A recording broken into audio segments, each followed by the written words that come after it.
All right, we'll go ahead and kick off the June Planning and Zoning meeting. First item will be to approve the May minutes. Do I have a motion to approve? So moved.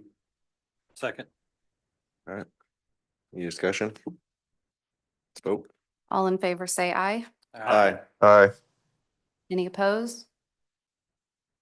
6-0. All right, next item is the staff report. Jack, what you got? Thank you, Mr. Chairman. I have several things I want to address. We have, I think it's the next board meeting. Or maybe it's 2 board meetings from now. There'll be a work session. One of the items in that will be discussion about the 2026 World Cup.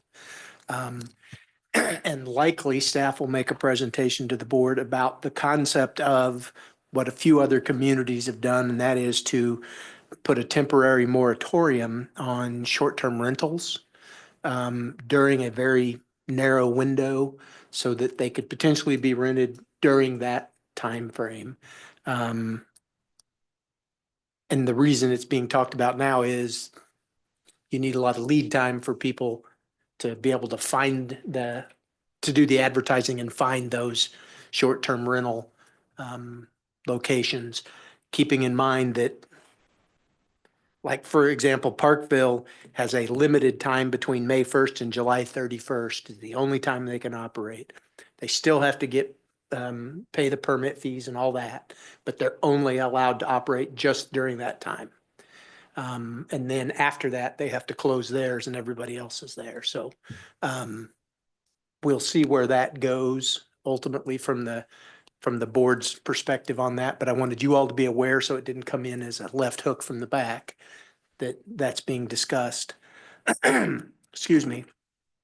Next month's meeting, we'll have a rezoning request for everyone's favorite Second Creek Meadows. Luckily, it's not changing it from anything other than R1B to R1D, which is the lot size scenario. So it's keeping the single family character of it. We have not received yet an application for a subdivision, but I've been in several meetings with the folks involved, and they've got a concept moving forward. They just haven't got it in paper. It significantly changes everything that was in the original one. They're looking at it differently. So all of it planned to be single family detached from what they're telling me. Also, lastly, some of you will recall, we have a conceptual plan approved up on the Marketplace property for their building design and that. And the process for that approval for a new building is it goes through their architectural review. It has to meet their architectural review plans of their submitted document. If it meets that, it doesn't have to go through our separate site plan review process, but we do require them to submit to us sufficient so that we can verify that the materials and colors are in fact in accordance with that. And then mainly it's stormwater, traffic access, how they're getting in and out of the site, but not a traffic study. That was already done for the whole site. I think that's it. But in any event, with that said, I anticipate the documentation's already been submitted to City Hall to sell one of those lots. And I anticipate a new retail automotive store to go in there in the next 30 to 60 days, I would guess, to come for approval anyway. So if that happens, again, with the pre-approval that happened in 2018, it won't come to you. So if you all of a sudden see a building start going up in the next couple of months, you'll know why that it didn't come here. And another automotive business looking at the site that may go in up there as well, retail site. So could be a substantial increase in their bottom line for paying off the TIF potentially early, and certainly the new taxes, sales taxes that the voters passed over the last 5 years or whatever that occurred after that TIF. That's more revenue to the city to fund the things that we're doing. that's all, other than the construction that's going around all around town. You guys probably see it as much or more than I do. So progress going on multiple fronts. If I had any questions, I'll take those. Questions for Jack? All right, we will go ahead and open the public hearing for accessory dwelling units ordinance. Comments? You guys good? All right, Yep. we will go ahead and close the public hearing. Next item is to discuss the accessory dwelling unit recommendation. And do we need a motion to approve this? Yes, it would be a motion to approve. Is there a motion to approve? So moved. All right. Jack, what's going on? Sure. You've got a draft of the ordinance. There are some technical errors in it. But this is the ordinance that actually goes to the board. This just gives you the structure of it.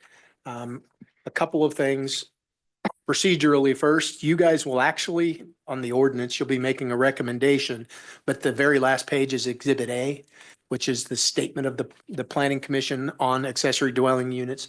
Those are the actual statements that the code requires you guys to make, consistent with the intent, all the zoning areas, and to provide, what the reasoning behind it is. Those are all things that we've discussed over the last several months on this. The ordinance is substantially similar to, in subject matter, to what we had discussed at the last meeting after that public hearing. The only issue that Will and I racked our brains on and looked at the video and we just couldn't determine is highlighted in yellow. There was some comments and discussion, but we couldn't determine if there was sufficient to which way do you guys want to go. And that is whether the ADU can be located inside an existing structure as long as it doesn't have communication. It's no doors going between it. Or does it have to be a separate and distinct building? We did mention at that time that there are higher construction standards if it's inside, because there has to be firewall separation between two units in that scenario. And it could, depending on how it's heated and cooled, cause issues because of fire separation, but that's a construction related issue that can be overcome. I just want you to be aware of that. So really, that's the number one issue. And I think that's the primary concern we have is we weren't going to make a decision on it. So we put it in there, but it's easy enough to pull it out if you don't want it in, if you want it to be in separate structures. The rest of it, we believe, covers all of the issues you discussed, and it gets it in the process of a conditional use permit that we talked about. And we set up the standards that you all had discussed as well after that, like I said, after that last public hearing. The only that caused me a little logical heartburn is in section 3 related to the percentages, not less than 10 nor more than 90% of the area, because that makes sense until you apply it to different house sizes and what that could mean. That's one. Yeah, and because, for example, if you have a 1,100 square foot house, that would arguably allow you to have a 110 square foot building, but that's not what you can't make that happen with the building code, with our current versions of it. So, excuse me. So that secondary language about the 10% minimum size is limited by the building code I requirements. think you all have square footage, minimum size square footage. Just so that, if somebody's trying to do, a tiny home, even a tiny home is not gonna be less than 400 square feet. It could. but Yeah, it'd be really- And that is something that would be subject to your all's discussion tonight, because I can certainly add that. I believe that's the better way to go rather than percentages. The minimum size should be what the building code would allow. Well, that varies on how many rooms you put in it. Bathroom, they all can't be just mixed into one. So you have that, it depends on how big it So is. what's a bathroom? Even if it's a 5x5 bathroom, it's still 25. I mean, Yeah, yeah. that'd probably be the minimum just for the size of the. Right, which Mike and Will's discussion and thoughts were you could probably get one in at 200 with the minimum building code size, with the minimum room sizes. That's not what we need to worry about necessarily is how small do you want them? And we wanted to make it comparable to the house size so that if you had a big lot with a big house, you could have a bigger unit, you know? Do you want to have a minimum and maximum size instead of 10% and 90%? Can't we do a combination of the two? Say the minimum size square footage has to be this, but then the maximum can be 90% of the structured area. We can do whatever you guys would like. I mean, we can I- craft it however. If you wanted to have a 400 square foot minimum size and a maximum is 90% of the existing structure, it gives you a cap that makes it sure that it's an accessory to the bigger building. And the other aspect of it is, as at the last public hearing, the foremans were here and they discussed, they would like to take their 900 square foot home and make it the accessory dwelling and then build a bigger primary. That would impact the size of the house they had to have. Yeah. To make sure they made it fit. But I'm guessing they're not gonna wanna build a 900 square foot house. They already got one of those. So. That, It looks to me in the verbiage that you've already cleared it up. The 10% minimum size provision above shall apply. I mean, right. it appears that it's already relatively clear. Well, and I think this is clear, but I don't think it covers, it's gotta be 400 feet or it's gotta be 200 Because if feet. you got a 600 or 800 square foot house over here, then Yeah. you're looking at 80 square feet of. Correct, but it says right there, except when a larger size is required to meet the minimum building code requirements in place. Right, but that still could, right around 200 feet, you could easily get in under the building code. And so. If a 200 square foot is I have a question on the sufficient for 200 you all, square yeah. foot. If you were building that for someone that had to use walkers or wheelchairs, would 200 square feet be big enough with a bathroom and stuff? I'm just curious, how tight would that be for yeah, you somebody could, with ADA? you could make it. That Okay, becomes part of that universal design in buildings. The bigger thing isn't really the ability to get around in a wheelchair. It's more that all the floors are the same height. Okay. You don't have sills, that kind of stuff. And then you have the security stuff inside so they can get out of the chair and wherever they have to go. But you could have a studio with an open bathroom in it theoretically. It's all one big, like a big hotel room with no door to get into the bathroom. And that would give you that as long as it had the overall size to meet for the bedroom that's not encroached by the kitchen or the bathrooms. I was just thinking, the only reason I brought that up, because I was sitting there thinking about some of those buildings you can just buy. If we go with just 10%, somebody could buy one of those buildings and sit on a frost footing. And that would be the. And from a building code standpoint, it has to meet the building code. So they would have to get a certification that the building they're bringing in meets the IRC. They'd have to certify it. And most of those builders of those little homes like that can't certify it. They can't certify wind bracing, they can't certify, Little stairs. Can't serve it. yeah, in that scenario, if you've got, and that's more of a tiny home feature than a ADU feature, those ship ladders.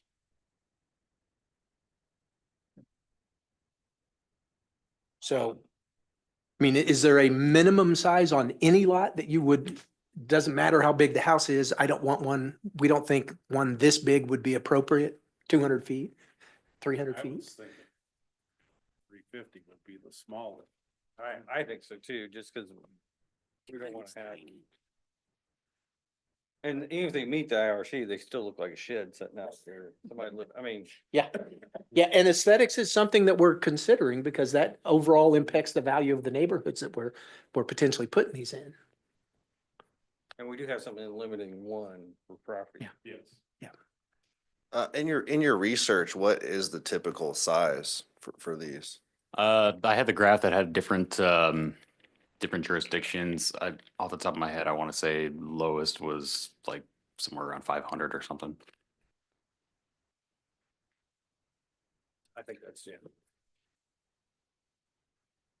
I just think if it's 400, then you could have a 20 by 20 and that could be a decent size. I mean, you could Right. fit Exactly. a bedroom in there big enough and have a living room. It'd be like a studio apartment. Yeah. I just don't think we want to go less than that. I just worry about having Well, I've a heard bunch of 300, buildings sitting out there looking like shit. I was thinking 350 because I think that's about a good studio apartment, I think. That's- Yeah, because 350, what we have in the apartment code for the minimum size. I think 350 is right. Yeah, well, no, it's 400. That's not that. 400. 400. I'm pretty Then I'd keep sure. it, then I'd keep it in line with that, just say 400. I mean, Okay. Okay. Yeah, Mhm. 400.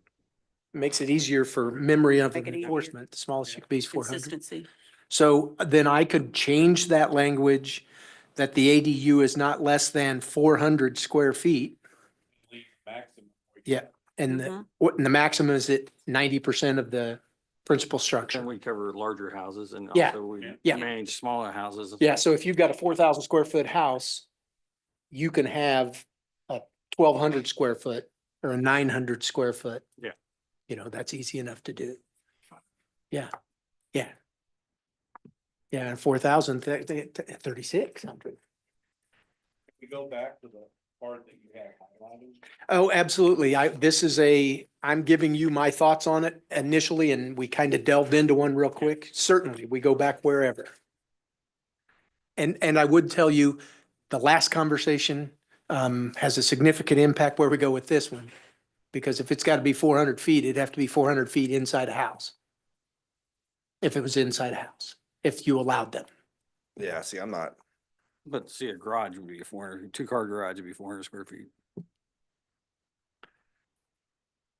what about like an? Yeah, but then attic you'd room lose, or then you'd something? lose up the parking issue. It becomes even more problematic with the parking. But I don't know. But from a size standpoint, The if size, it was yeah. down in the basement, Do we really want to let it be in people's houses? I mean, well, and that's the deal. It, because if you the other let it thing we be in don't the want to house, see. it makes it effectively a duplex scenario. I know, and then we don't want, do we want to see stairs coming down the back of people's houses Yeah. off of attic space or coming down the side of it? Yeah. From an attic That's space? where I was last time. I don't know if that's I something we think it really needs want be to do. Separate. Because I think we gotta stay focused on our Just residential aesthetics. houses looking strictly like a residential house, not, Mhm. I mean, then you Hey, run into the issues. If duplex you or have a something. Single family home zone and somebody comes in to do this, then you gotta rezone the area, right? No, no, No. this is a conditional use permit that would be allowed in Okay. any of the districts. but then. And they would have to come, and conditional use permit is in effect a rezone. It's changing the zoning uses allowed. That brings up a good question. So since they're paying these fees to do this every 3 years, if a new person buys a house and they have stairs down the side of their house and they go, well, we're not gonna renew that. Well, What do yeah. they do? What happens to the structure then? Yeah, ultimately, if it comes back, and that's these, all those are things that we need to talk about now while we're here. If you don't want them in, and Will and I could not determine the number and how it balanced out, whether you definitely wanted them to be out. Sounds like tonight we want them out. It seems to be a lot more clear. But we weren't confident to put them in or put them out. So that's why we highlighted it in yellow and Well, And- I'm not confident about it either. I'm just asking questions. You're Oh, supposed to yeah. solve everything, Jack. yeah, no. And I, Well, we'll figure it out either way, whatever you guys, but I got the, I don't want it in the building scenario, a whole bunch of head nodding. I mean, I don't really have a problem with it being in the building personally. I mean, I think if someone wants to build like a section above their garage or something like that, I mean, I think that's perfectly acceptable. I mean, But, I mean, we just have to be willing to have the stairs going down outside of a house. or maybe, I mean, We're just, I don't know on that. How would you? I mean, 'cause I that don't wouldn't be understand the against whole, code to I don't have understand that. why everything needs to be, blocked and, from being able to communicate anyways. I mean, I think that that should be okay as well. I don't, Well, if there's communication, they don't need to come get it. You can put 6 kitchens in your home right now. okay, so they would have no problem building if they, like, their kid was wanting a place to live. You they can do could that build now. that. You don't have to have an accessory building, no difference as in long as it's in Okay. the same structure. If you go out of the structure with another building, can't have kitchen facilities unless we approve this. So, But this would be like if somebody's wanting to rent their attic out to somebody Yeah. that's totally. well, and that's an option, but I would say from John's perspective, if you're renting it out, if you're not renting it out, you build it for your kid or your parent to stay in it. You'd want That's good communication. until such time as they're gone. And then it becomes a rental, so you have to prepare for both. Well, I mean, under the current regulations, if I wanted to move my mother-in-law, wife's, I could do that if I kept it open, right? Yeah, as long as there's a door that could go from your house into her apartment in it, you can do that now. You don't need this. So then what's the sense of having this in the house then? I mean, it'd be very few cases that it'd probably be actually Yeah, that utilized. doesn't make sense to me why someone would do that then. If we can, they can already just build it and then Yeah. let people Well, live Put a there. door open. Primarily it's cost. It's a lot cheaper to finish out the inside of your basement that's unfinished with a separate, no access to the rest of the house scenario than it is to build a new structure on foundation and everything else. Because all you're doing is finishing an existing structure. My sister-in-law has a structure above her garage in Shasta, California, that is a completely separate dwelling. And there are firewalls between them. But she doesn't rent it out. It's just family members who come and stay. So it's not against any ordinance or, Yeah. Yeah. And I've been in places like that as well. I mean, it's like, I just don't, The Fonzie I don't law. see a problem with it. Yeah, and I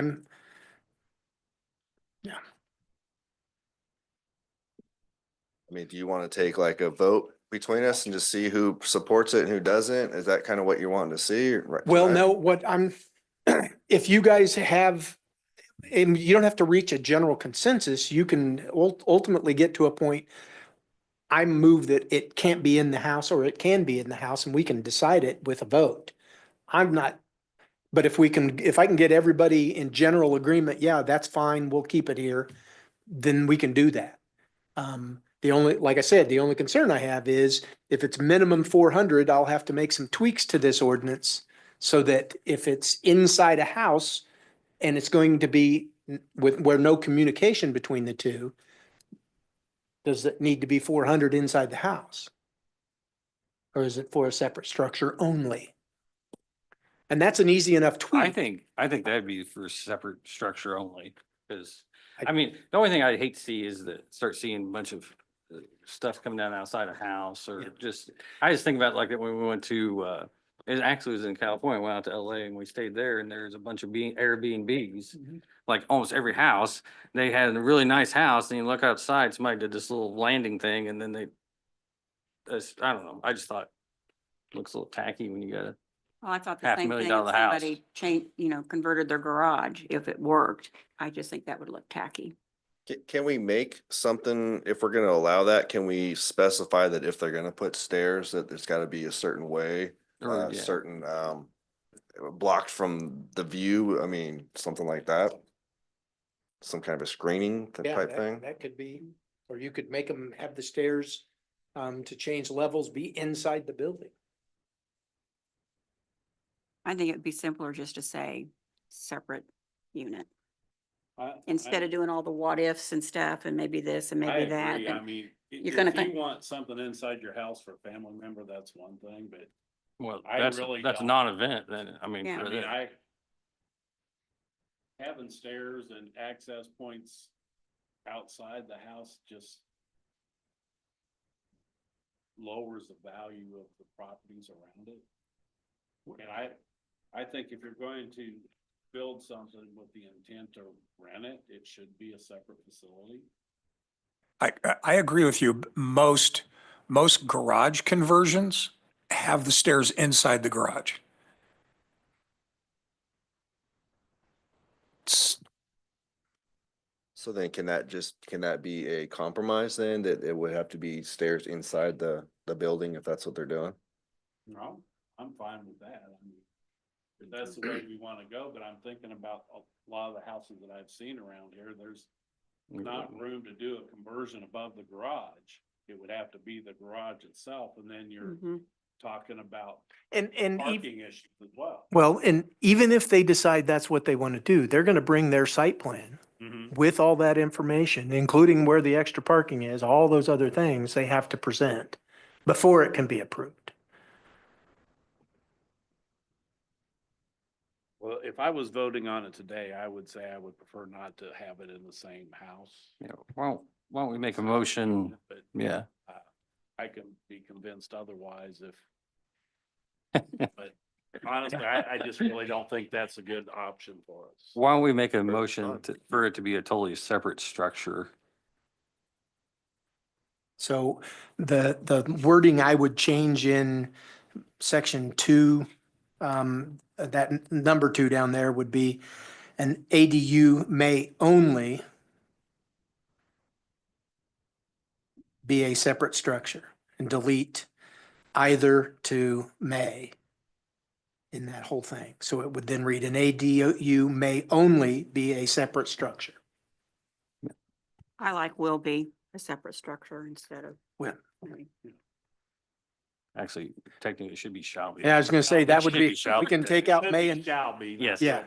Now Yes. shall be just So more an concrete. ADU shall be a separate structure. Was there a motion? We got a motion, we have a The motion was second. there. I'll second it. Any discussion Any on more the discussion on motion? this? Okay, we're gonna vote on the Amendment. amendments. Okay. Billy, Aye. John Chevalier, No,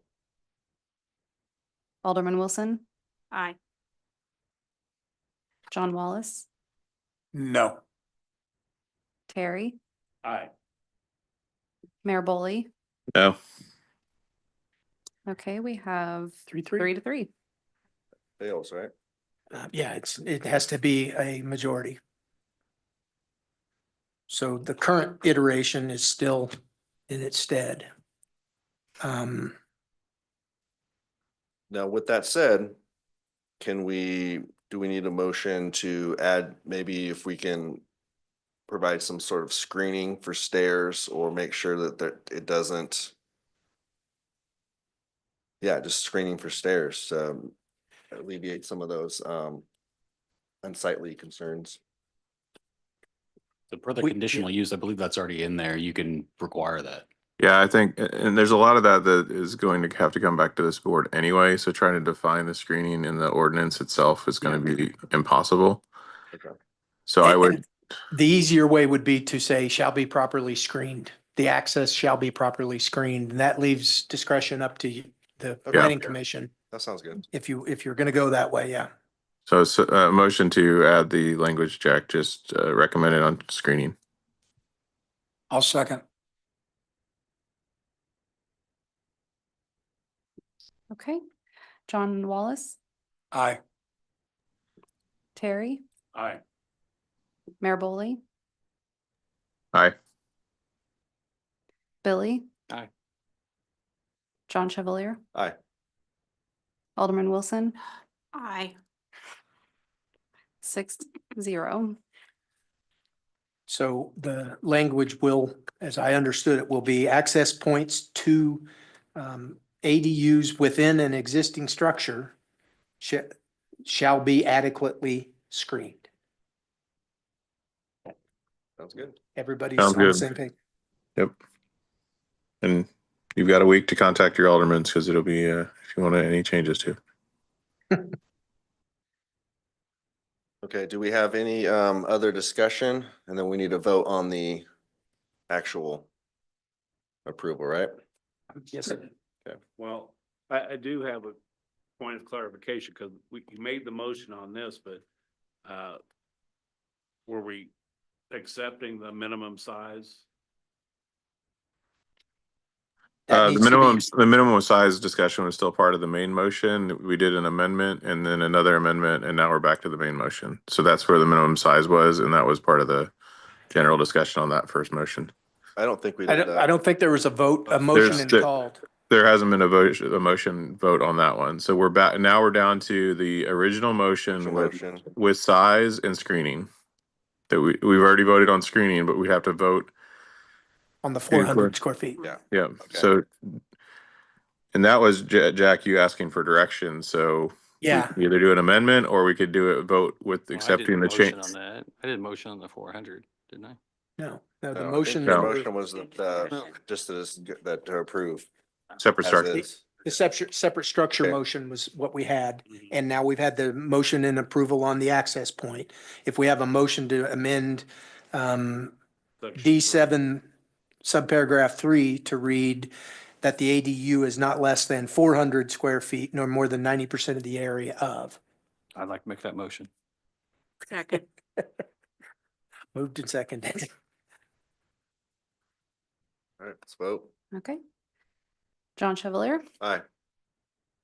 Billy, Aye. Alderman Wilson, Aye. John Wallace, Aye. Terry, Aye. Mayor Boley, Aye. 6-0. Okay, and now we're at the The mo, the main, the the main ord, motion. the ordinance as amended. Yes. Second. Oh, I don't think we. Yeah, I We don't need a motion. Yep, we Just don't. now, There you though. go. Yeah. All right. Yeah, the motion on that was at the beginning, so we're good to go. Any final comments? It's discussion, and then if any, John can call the vote or anybody can call the vote on the motion as amended. I'm not seeing any more comments. Let's vote. All right, Mayor Boley, Yes. Terry, Aye. John Wallace, Aye. Alderman Wilson, Aye. John Chevalier. Aye. Billy, Aye. 6-0. This will be on the agenda for next Tuesday's board meeting. Is it next Tuesday? Yes. Next Tuesday's board meeting. And we will go from there. So, and Jack, this is an ordinance, right? So we will have it the first next week, and then we And will then have, 2 weeks later, or the next meeting following, so yeah, yeah, so July. July 1st. yeah, whenever it is, I don't know. Yep, it's July 1st, just so people have the dates, 17th and the 1st. July 1st happens to fall on a Tuesday, so there's normally it would probably be like the 7th or something, and we wouldn't even have the meeting because of the 4th, but yeah, it's on the 1st because it's the 1st, it's on a Tuesday. Okay. All right, good deal. Next item, I'll open up the public hearing for the 169 South Employment Overlay District. Jack, would you have anything to enter? Yeah, a couple of things on the public hearing part of it. I'll submit what we've got, but I want to clarify to you that this is a public hearing to start taking public comment related to it. But this is not intended for a vote. But I wanted it to be out, get it advertised. We will be doing the same thing at the next meeting where we have discussion on this. So the primary purpose of this meeting and discussion is to address the uses in those tables and how they work together, and if something needs to be pulled, something needs to be added, et cetera. So we've got everything out, and it's the documents that have been submitted, except the public comments. They don't need to be entered into the public hearing. They're just what was provided on the previous public engagement scenarios we had. That's all I have. Anyone else? Is there anyone there for public comment? No, Nope. Okay. All right, we'll close this public hearing. Next item will be to discuss the 169 South Employment Overlay District. Jack, do you have anything else to add, or? yes, I do. And I wanted to get my paperwork in order here so I could make sure I'm talking about the right stuff, not the wrong stuff. So, Will and I had a meeting with the consultants this morning to go over our thoughts, his and my thoughts on their tables. Some of those we've made recommendations. They had put them in a fashion so that we, as the guys that are going to be enforcing this, can decide which way we want it to make it easier for us enforcing. For example, on their form, they have R1A, B, C, D, R2, R3, and then all of the Bs plus I1. My recommendation to them and to you would be to delete I1 completely because we don't want anyone particularly concerned about the I1. However, what we do is any of the higher use, that light industrial that we had talked about going in, allowed to be going in here, it could be done by simply giving it a name under one of the use types. And then it has to be by this board's conceptual plan review process.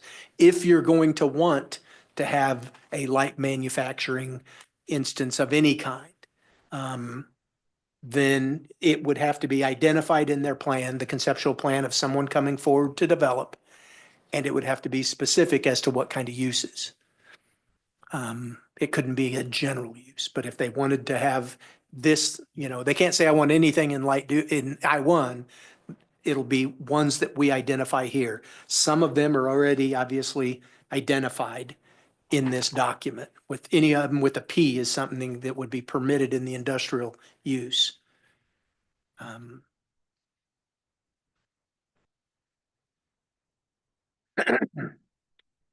Some of these are highlighted. One being short-term rental. Is that even something we want to allow in this employment overlay? Or is it the regular standards that we have for the short-term rentals, the limitations on the numbers, et cetera? Are they fine? Wanted to make sure you thought about that. Given that this is an employment overlay, the athletic clubs and athletic fields may not be a optimal use of land for gaining employment. If you're trying to increase the employment in the city, those are probably not necessarily the best. Some of these other ones probably not as well, but those were the ones that hit and highlighted. And then fast charging stations and service stations are highlighted. On the second page, you've got fast charging stations, and then on the third page, the second yellow is gas stations. We had the conversations in the past, and kind of from a public input scenario, that putting another gas station in there in this area is probably not a good use of the land. We don't want it there. We got enough of them. Let's focus on other things. I wanted to highlight the difference in if we have a fast charging station, I would look at them in two different functions.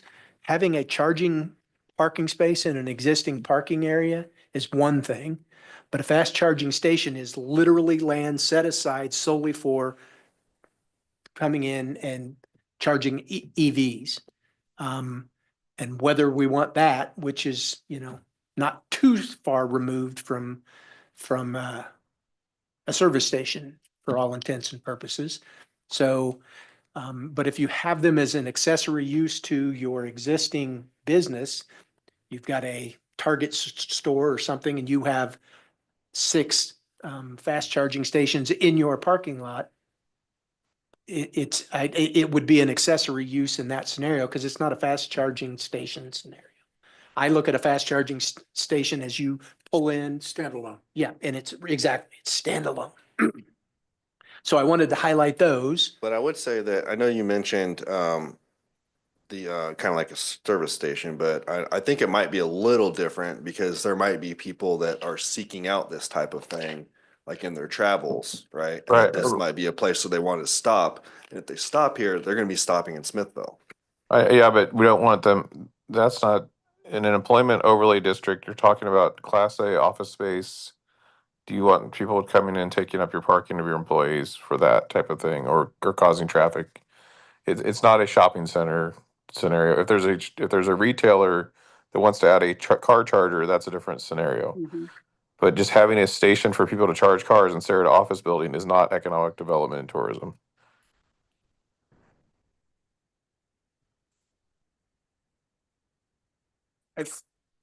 Weren't you referring to an actual fueling station?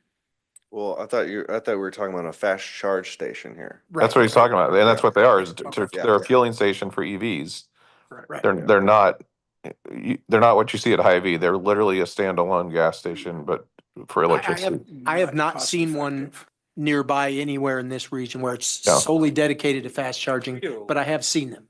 We do a Right. lot of the charging stations in a lot of places where we just go into that business and we put 5 or 6 stations Yep. in for the business. Yeah. There's not very many. I've never seen one besides maybe St. Louis. I've seen maybe in St. Louis. Yeah, a There's a couple of them. standalone. I think John's language is probably best, the standalone facility. They are a thing. I just haven't seen one locally. What I've seen are the Retail. charging at various locations. There's some at the hospital, Yeah, there's a couple at the hospital, but yeah, we need. but it's in their regular parking lot. Right, we need to allow for EV charging, but as a part of the development. And I think Melissa at one point even brought up that we need to put that in our other ordinances for developers anyway, because of some of the mandates that were coming down. Yeah. And we talked about then too, about just letting the free market dictate that. Yep, and even like at our parks, if we do a development at Smith's Fork, it does benefit us to have a station there, because then they can park and play at the park. And that is tourism and economic development. Yeah, I think it'd be difficult if, like you're talking about, if we were out there and there's nothing there, because it's not like they don't drive anywhere. Their car is gonna be there for an hour and a half. Yeah. And Unless they're Ubering, I guess they could Uber someplace, but and 5 years ago, Jack probably never considered that we were going to have multiple battery storage facilities coming into us either, and that's where we're at today. So Yeah. the I wasn't EV stations are full, 5 years Uh, ago, I wasn't aware battery storage was a thing, so. and that's what I'm saying is they are stations that are popping up. So they are similar to a convenience store, but they are for rapid charging. I don't think it fits in this overlay district.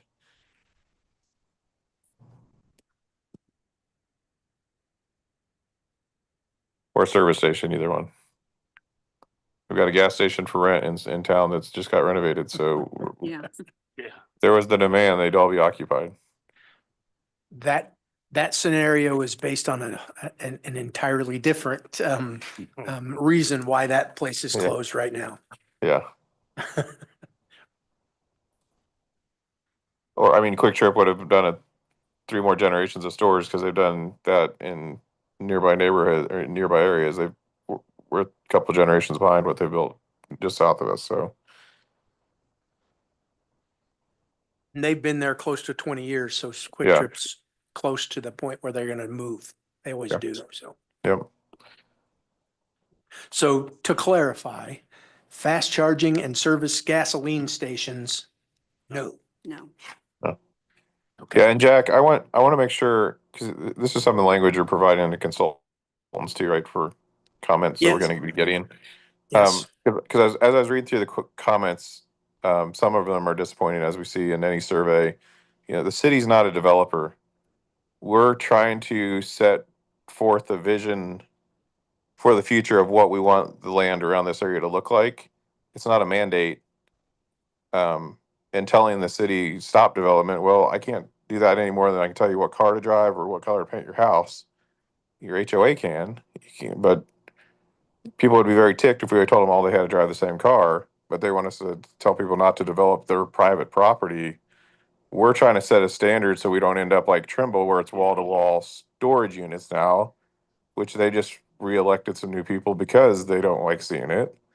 But right now, nothing stops somebody from going into that land and building wall-to-wall storage units.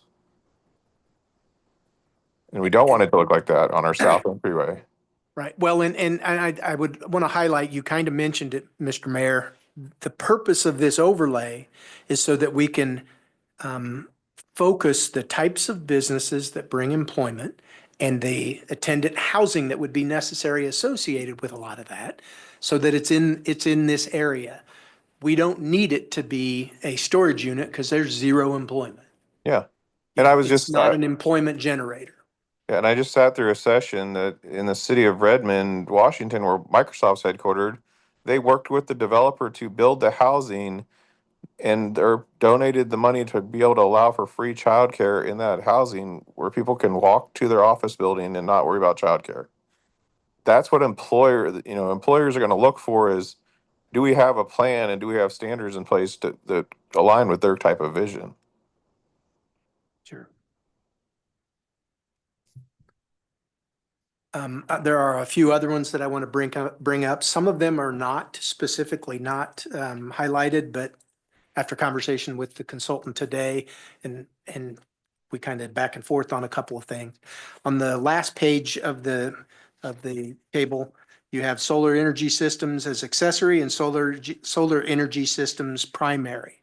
And they've got them kind of busted out. My discussion with them was that my thought is we allow accessory solar energy systems currently in any district now. Basically, you put it on your roof. And that, not a bad thing.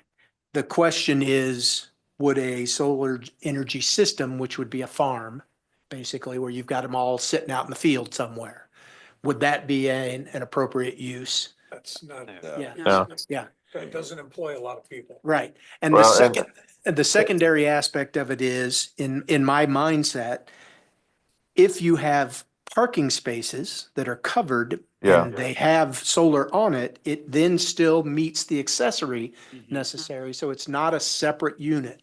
We don't have a solar farm. That's what they did there in North Kansas City off Right. 210. Yeah. They did that. It Yeah. looks nice too. Yeah, so my recommendation to them was that I was going to encourage you to not have primary at all, but allow, as we do now, accessory uses in here, as long as it's attached to an existing building. And it can't be a separate accessory sitting out in your yard, it has to be on your building. So. Yeah. Okay. And then the other one there are 8 of them, I think, in different locations. It's either medical marijuana or comprehensive marijuana facilities. There's cultivation, dispensary, manufacturing, there must be 7. And on page 2 under commercial, and then when you go on the backside of it, it's medical marijuana cultivation, dispensary, infused products manufacturing. A state statute, our current ordinance already regulates that. We're not getting any more licenses, and we already limited to I-1 for manufacturing. And from my perspective, wanted to make sure that we want that.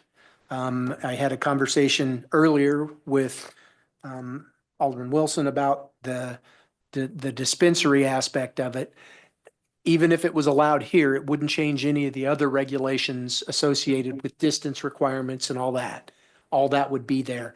But from my perspective, the only possible one that could be, that we should consider would be a dispensary only.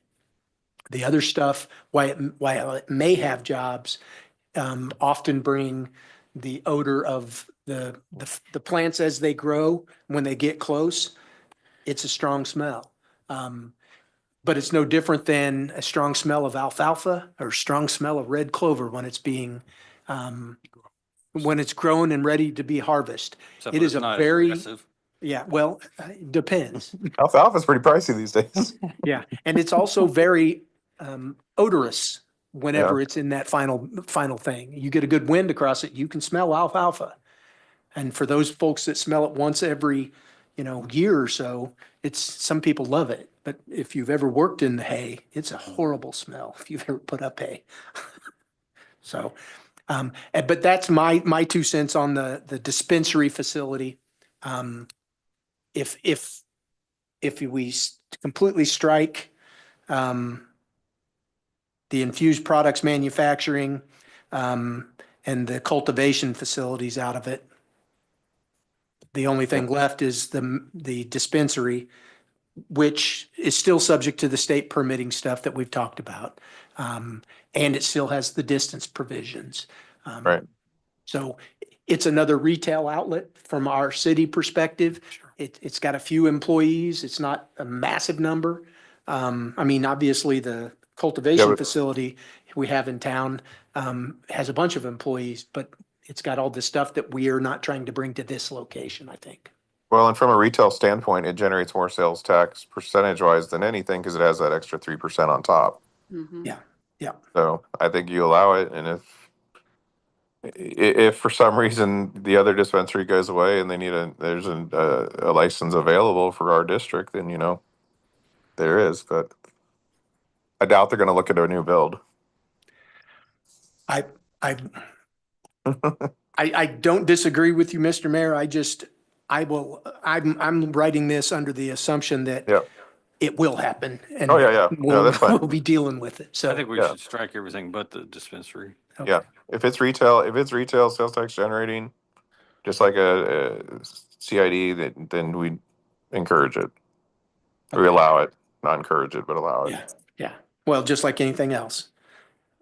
Yeah, so, I'll okay. Go back to what you initially brought up, Jack, was on the zoning districts. In looking this over, all the I-1s fit somewhere else, so why would you leave that and open up Well, and opportunities that we don't want there? right, and that's my point associated with the I-1. No matter how it's ultimately done, my recommendation to the consultant is take I-1 out of it. Those uses can stay. They just have to be a check mark under one of the business uses. That way we are not, we don't want to encourage industrial. Our comprehensive plan talks about flex uses that have the ability to bring in some very light industrial manufacturing. We don't want to kill it, but we don't want to encourage this to be an industrial park. So it needs to be limited to those light, low impact scenarios. And I think that's where generally we are with this, just taking that off and making sure that it gets allowed under, Something. yeah, the B3, at least the B3.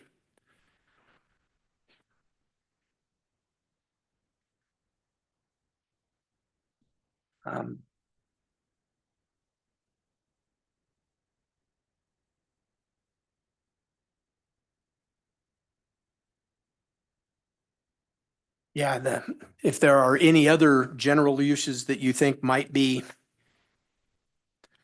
that are glaringly missing, why aren't we allowing these, or why aren't we?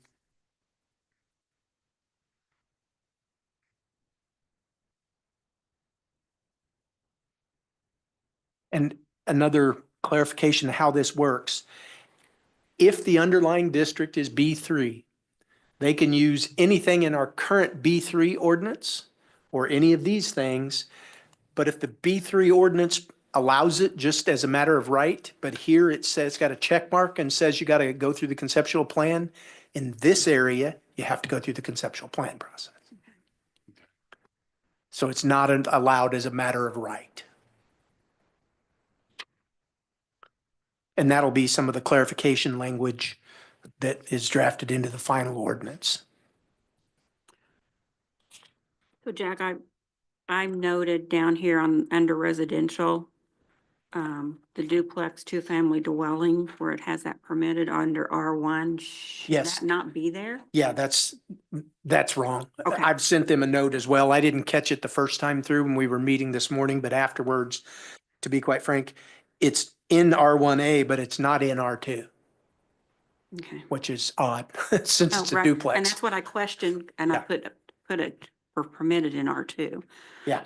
Okay, so that one's gonna be Um, removed. One of the other things that we did discuss with the consultant is in the B1, 2, 3, and 4, they have permitted several different residential type structures. And they're just with a P. I've recommended that anything, because our underlying B1, 2, 3 does not allow residential unless it's a mixed use scenario. But then a mixed use scenario has to come through currently under some kind of a conceptual plan process. So I don't think the Ps should be there. They should be check marks Yeah. for any of the residential uses that say P under B1, 2, or 3. Currently, B4 allows it, although, to be quite frank, we can probably just delete the B4 because the B4 district is down here. We won't have another B4 district. So, but anything that's allowed in the B4 or otherwise authorized in the B4 is going to be authorized elsewhere. So we can strike B4 and I1 completely and make sure those uses or check marks are permitted under the 1, 2, or 3. Jack, what's the difference between an athletic club and a gymnasium? The spelling.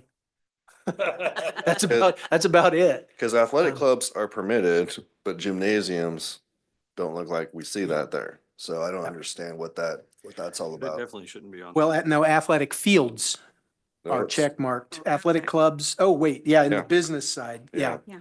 So if it's a gym, 24-hour fitness, something like that, that's an athletic club, I would think.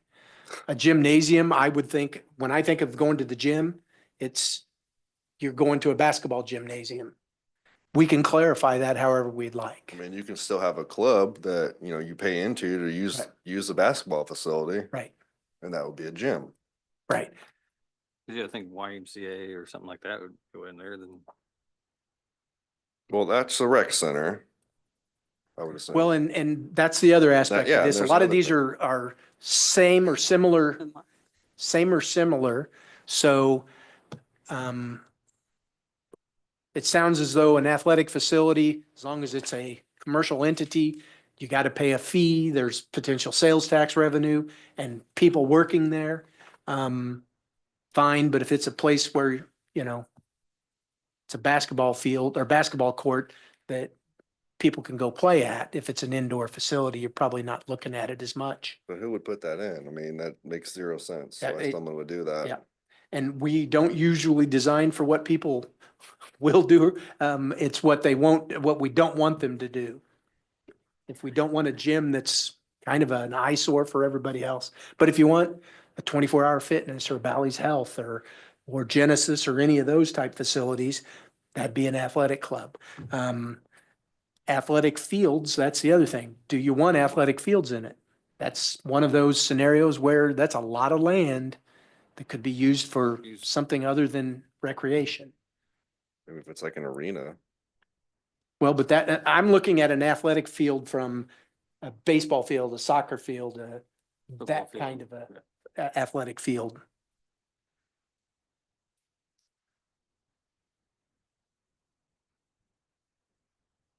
We can clean up that athletic club's language substantially to make sure everybody understands where that's at based upon our conversation, because a rec center, that'd be like a YMCA that's got a whole bunch of options in it.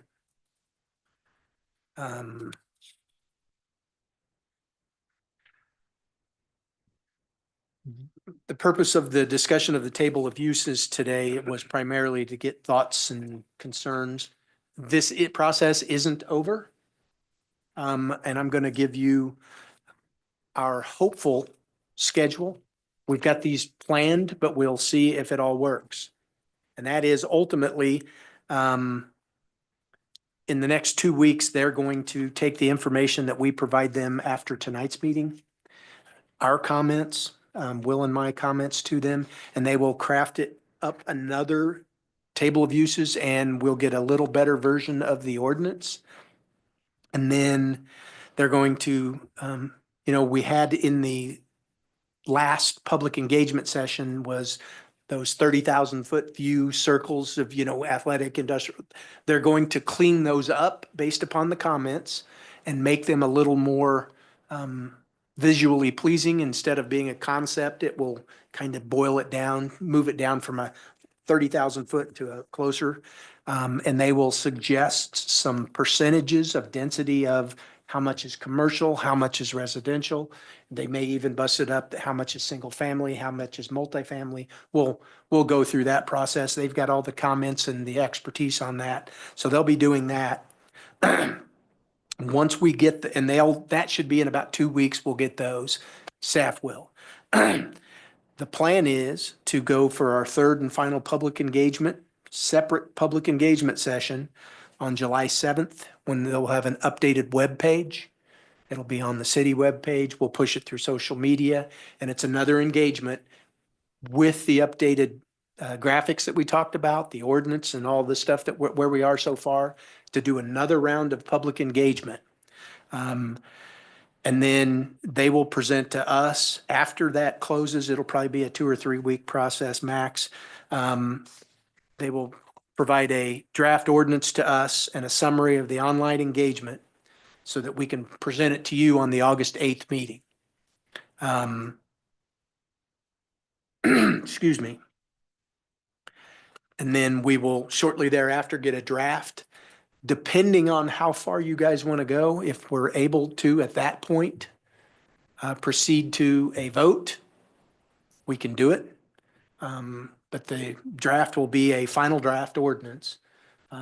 If you have a bunch of changes you want to, we can always bump it to, in this case, it'll likely be October, because Will be gone the week leading up to the September meeting, and I will be leaving the day after.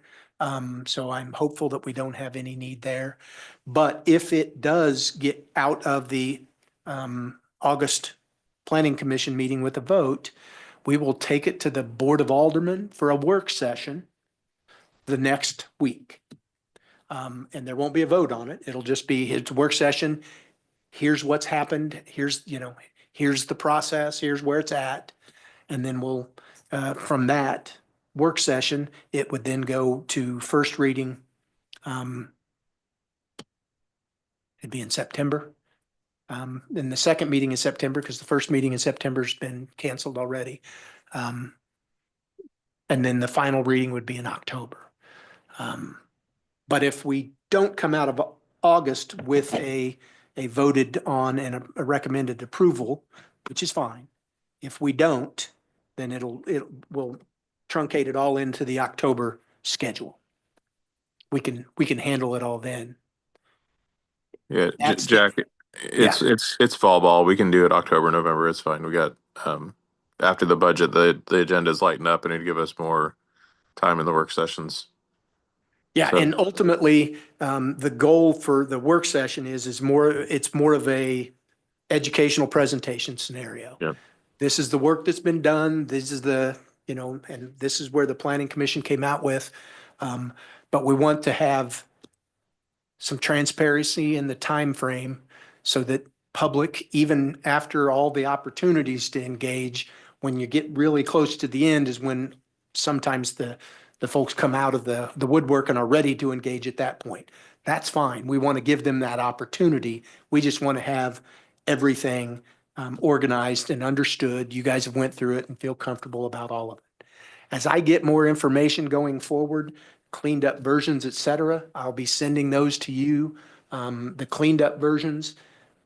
And then you guys can independently, hey, what about this, Jack? And you can take your comments and try to cull through to have something for the August meeting ready to go. So It- the it- other- oh. Go Go ahead, ahead. Mayor. No, go ahead. So some of the other things I've got question marks on here. You want me to just give those to You- you separately or tonight? You can give them to me now, because if you have questions and they feed off of them. So, the group homes, small and large, is that something like it's got permanent? Should that be more discretionary? Like what determines a small home, number of residents or whatever? I was just curious. Yeah. Those are general zoning terms out there. It's usually, I think 8 is the standard. There's a federal lawsuit years ago called the Oxford House cases that set limits on regulations. But primarily as to whether they could cite them within a residential home. But if we're talking about the scenario here, from an employment standpoint, do they benefit you? Do they benefit us from having any kind of group home?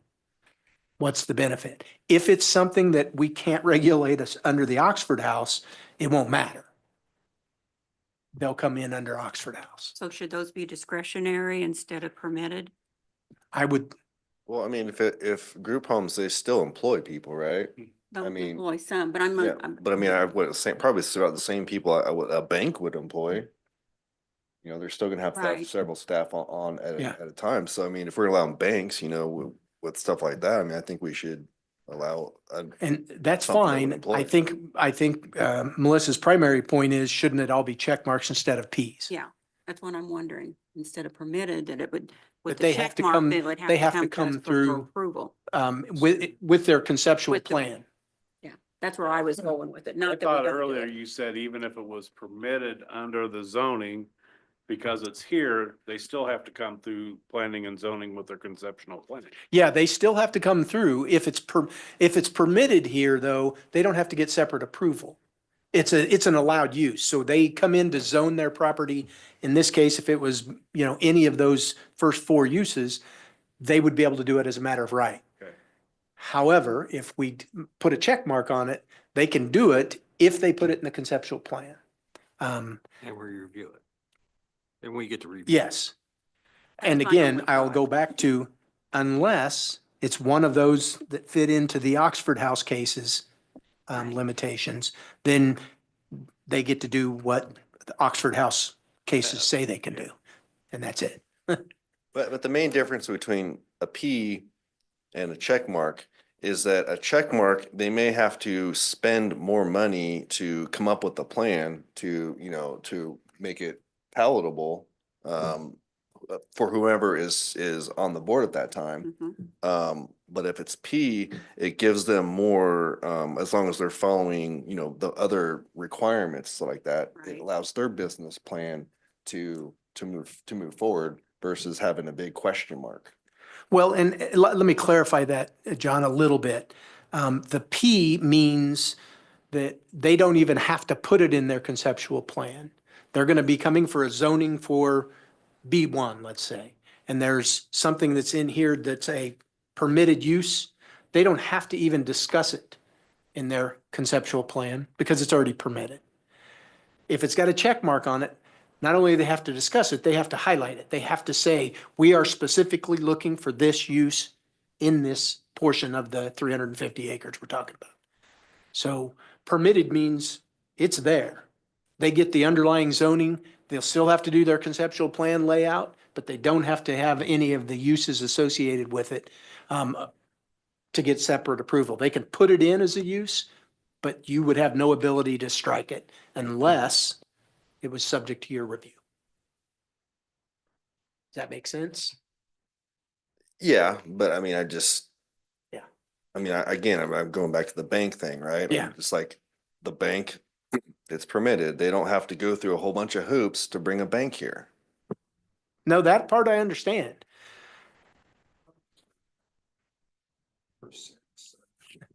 I just felt like that should be more of a discretionary, that added layer of coming to the Yeah. board or the committee before it's done. That's just my thought in the residential. If it was in the business, which it won't be because it's a group home, which that's fine. But the one above that too, the government public administrative buildings, why would we permit those in residential areas? I mean, that's what they've got down here. To me, those need to be struck. Where where are you? Right above the group homes, Oh, okay. Yeah. government, public administrative buildings uses. So that's like Bob's office at the Housing Authority. Or it Okay. could be Okay, if there are parks in that general vicinity and you've got an administration office down there okay. for that. I just wanted some clarification on what that was. Yep. Okay.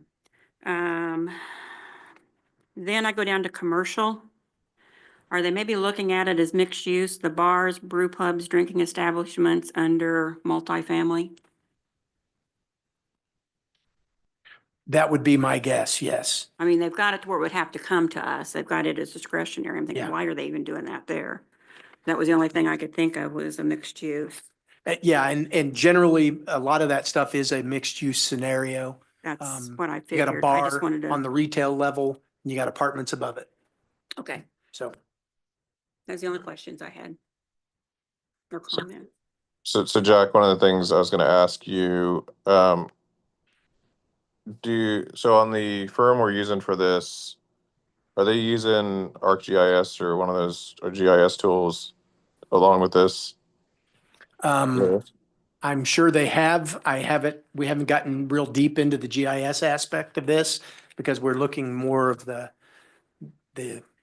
30,000 foot view scenario on a lot Yeah, of it. so can you, when you talk to them next, can you ask them if they are using ArcGIS or similar tool? Ask them if they have the scenario planning plugin for ArcGIS. It's called Urban and then they have a designer called City Engine. It utilizes your existing codes and AI to help lay it out, but also to predict infrastructure costs for future. Oh. So if we do put in a multifamily and it's gonna require a 8-inch main and what that long-term looks like for us as well. I think that'll help once we get to the work session part of the board of this, just to give them enough time to plug some of that stuff in. But they literally plug in the zoning, they plug in some of our recommendations and it runs scenarios with AI. Okay, I will talk to him about the AI aspect and under the GIS, ArcGIS. Yeah, ArcGIS or whatever one they're using, there's different scenario planners out there now.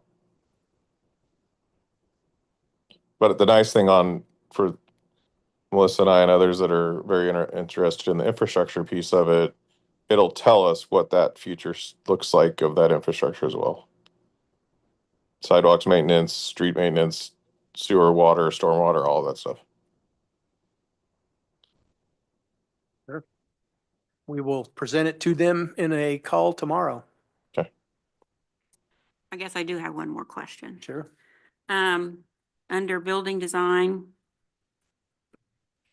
What was it, like next to last page, building design 2B1. Where it says that if there's a little bit of deviation on some of that exterior materials, it's not the primary building material, that it's approved by the director of planning. So would that be specifically you or someone within? Well, it would be. It would be you that would make that Yeah, it would be decision. the development director. Okay, Director of planning depends on the same community. thing, but I Yeah. just want to make yeah. sure it's specifically be you I or am, someone else. I am effectively our director of planning. It's one of the duties under development director. 30 years down the road, there may be a development director and there may be a planning director separate, depending on how big, 30 years you guys are, because I won't be here in 30. Never say never. Will you in? Yeah, Cybernetics are getting Yeah. more advanced. I'm going off of family history. I don't think I'll live to 90. No, I truly am done. Okay. Well, if you are truly done, then I think the scenario goes to a motion to adjourn. Yeah, sure. So moved. Good. I'll second. All right. Vote. All in favor, say aye. Aye. Aye. Any opposed? All right, we're adjourned. All right, y'all. See ya. Yes, sir.